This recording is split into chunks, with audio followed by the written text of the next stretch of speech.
Voici un autre nœud d'encordement qui pourrait bien vous servir lorsque vous pratiquez l'escalade en salle ou en extérieur, c'est le nœud de chaise.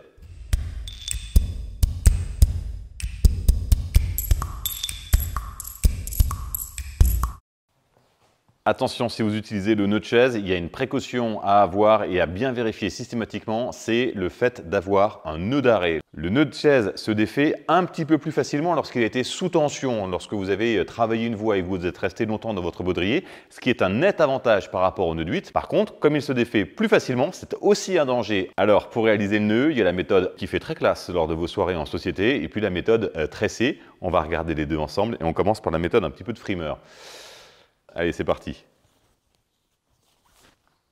Et hop. Voici un beau nœud de chaise qui vient d'être réalisé. Et comme je vous le disais, ce nœud de chaise, une fois qu'on l'a bien réglé, on y ajoute un nœud d'arrêt.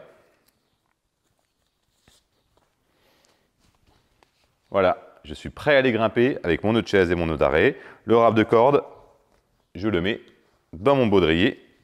Bien vérifier quand vous faites le nœud de chaise que votre brin de corde libre soit parallèle à un des deux brins de la ganse du nœud et pas parallèle au bout de corde qui va vers votre assureur. Comme pour le nœud de 8, pour réaliser votre nœud de chaise, vous passez dans l'anneau bas de votre pontet, dans la boucle haute.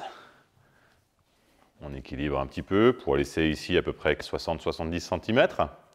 Et puis en fait, avec la méthode rapide avec les mains, c'est exactement la même méthode que lorsqu'on le tresse.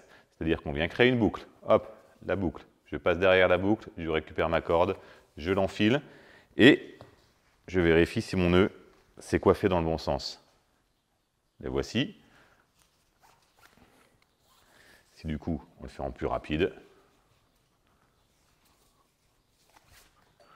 Là, le nœud ne s'est pas coiffé dans le bon sens, il suffit de le ramener. Hop. Et voilà. Et si on a besoin de faire le nœud un peu plus calmement, un peu plus sereinement, un peu plus posément, eh bien voilà comment on fait. On crée une boucle. Vous avez peut-être déjà entendu cette histoire de serpent et d'arbre. Le serpent sort du puits, tourne autour de l'arbre et re-rentre dans le puits. Hop, et oui, le serpent et l'arbre, c'est le nœud de chaise. Et voilà, le nœud de chaise qui est bien réalisé. Je vous remontre.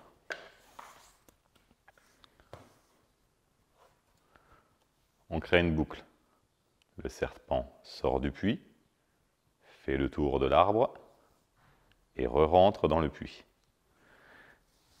On se retrouve avec le nœud de chaise et avec le bout de corde qui est bien parallèle à un des deux brins de la ganse qui s'est créé dans votre baudrier.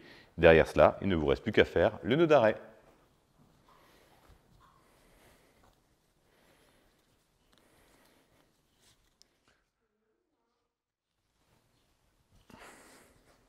Et une fois que le nœud d'arrêt est réalisé, vous êtes prêt à grimper. Comme je vous le disais, gros avantage avec ce nœud de chaise, c'est qu'il a tendance à se défaire beaucoup plus facilement lorsqu'il a été sous tension, en charge. Moi qui suis un petit peu costaud, eh bien c'est bien pratique lorsque j'ai eu besoin de travailler une voie ou que je me suis pris un plomb pour pouvoir le défaire facilement. Par contre, toujours vérifier qu'il y a votre nœud d'arrêt avec.